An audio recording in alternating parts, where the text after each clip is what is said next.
Welcome to the deep dive. Today, we're really getting into something pressing the housing crisis. But instead of looking at the whole country, we're zooming right into Fulton County, New York. Exactly. We're looking at their collaborative strategy. Yeah. And based on the sources, our goal isn't just, talking about the crisis. Right. It's to really unpack the how. How do you take this massive statewide problem and break it down into real local solutions through partnerships? It's really a masterclass in synchronization. It really is. And for you listening, this isn't just a local story. Think of it as a potential framework. I mean, if government, developers, nonprofits, and the community can actually pull this off in Fulton County, then maybe that template could work elsewhere. It's kind of a roadmap for getting different sectors to work together. But first, let's really grasp the situation there. How bad is the housing crunch in New York State? Oh, it's bad. It's why Governor Hochul, back in early 2023, basically said it's crisis needing, and I quote, bold actions and an all-hands-on-deck approach. And, well, she wasn't wrong. Okay, all hands on deck. Let's put some, hard numbers on that. What does the data actually show? Well, the numbers since 2015 are pretty stark. Rents in New York, they've jumped somewhere between 30 and 60%. 30 to 60. Wow. Yeah. And if you were hoping to buy, home prices shot up even more, 50 to 80% in the same time frame. That kind of inflation, I mean, that alone is tough for families. But the sources talk about being rent burdened. What does that feel like day to day? It feels like impossible choices. Right. Officially, rent burdened is paying over 30% of your income on rent. Okay. In New York, more than half of all renters hit that mark. That's the second highest rate in the whole country. It's not just a number. It affects everything: savings, health care, even groceries. Just keeping a roof overhead becomes the priority. That's the human side of it. And it's not just a New York City problem anymore, is it? It sounds like that pressure has pushed outwards. Absolutely. High costs in the city forced families to look elsewhere, which created, as the sources put it, a severe housing shortage and rising costs in other places like Fulton County. Okay, so the problem spreads. But here's where it gets interesting, right? The sort of aha moment. Yes, this is key. Research, and they specifically mentioned Pew Charitable Trusts, it shows something counterintuitive maybe. Rent growth has actually been lowest in the parts of New York State that allowed more housing to be built. So it really boils down to supply, not just regulations or controls, but simply building more units. Pretty much. Yeah. The shortage isn't random. It's often a result of, decades of local zoning rules that are quite restrictive, plus slow approvals.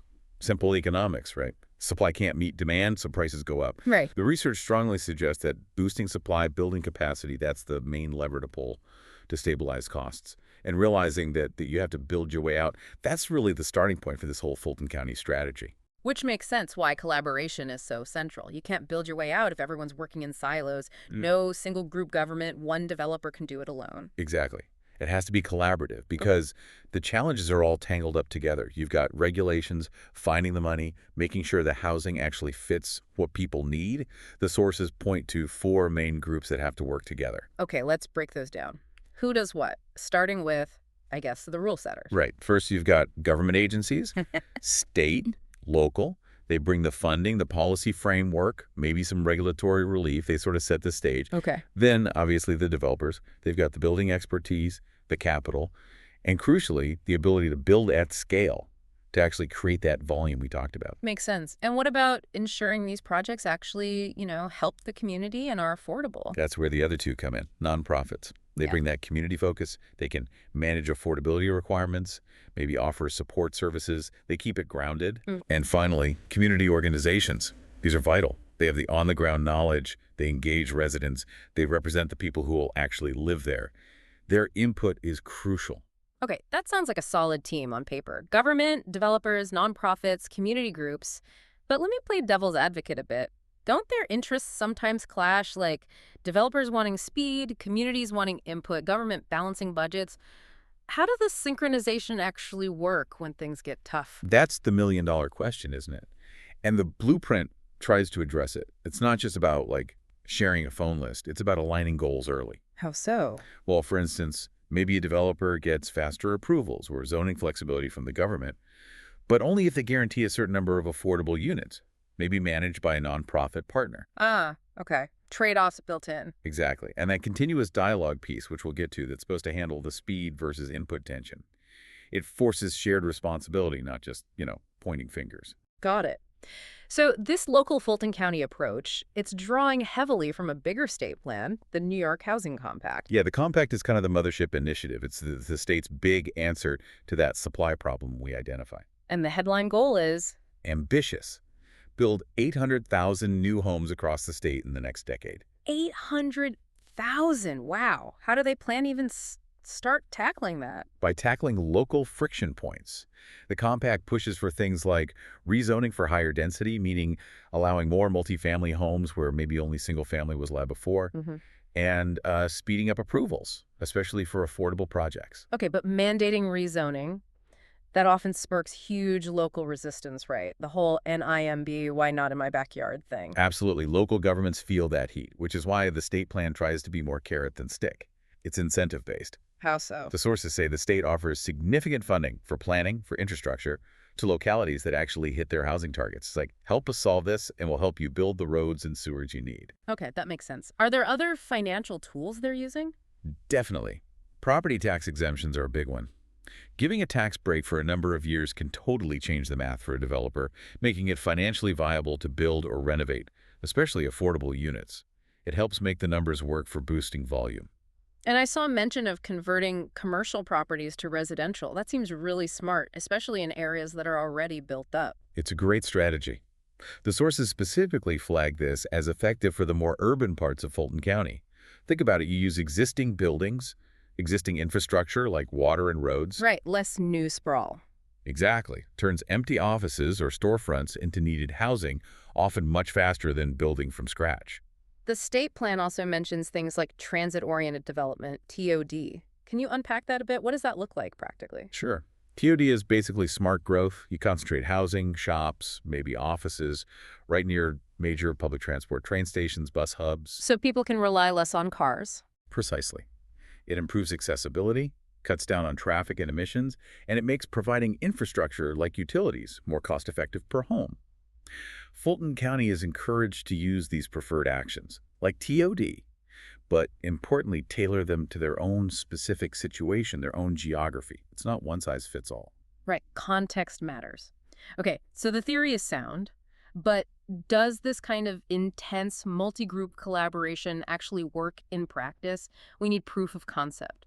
The sources mention examples outside New York, Austin, Texas, for one. Austin's a great case study, especially in the nonprofit role. They've had success using things like community land trusts. How do those work? Basically, the trust owns the land permanently and sells or rents the building on top affordably. By separating the land cost, which often skyrockets, they keep the housing affordable long-term even when it changes hands.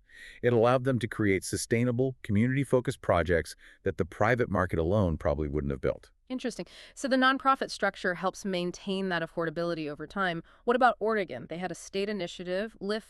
Yeah, Oregon LIFT, that's local innovation and fast track. It showed how government can use public funds to kickstart private action. The state basically partnered with developers and community groups, offering flexible funding to fill financing gaps that maybe banks wouldn't cover. Bridging the gap. Exactly. And that resulted in thousands of affordable units getting built fairly quickly across Oregon. It aligned public goals with private sector efficiency. Okay, so across these examples, Austin, Oregon, and the plan for Fulton County, a common thread seems to be ongoing communication. Not just one meeting, but continuous talk. How is Fulton County planning to keep everyone talking, especially residents? That continuous engagement is absolutely critical. They're planning formal ways to do it, like setting up specific housing committees or task forces. Of dedicated groups. Right. And these groups would hold regular community forums, workshops, public meetings. The idea is to constantly get feedback, make sure the solutions aren't just solving a problem on paper, but actually work for the people living there. And in today's world, that dialogue probably needs a digital component too. For sure.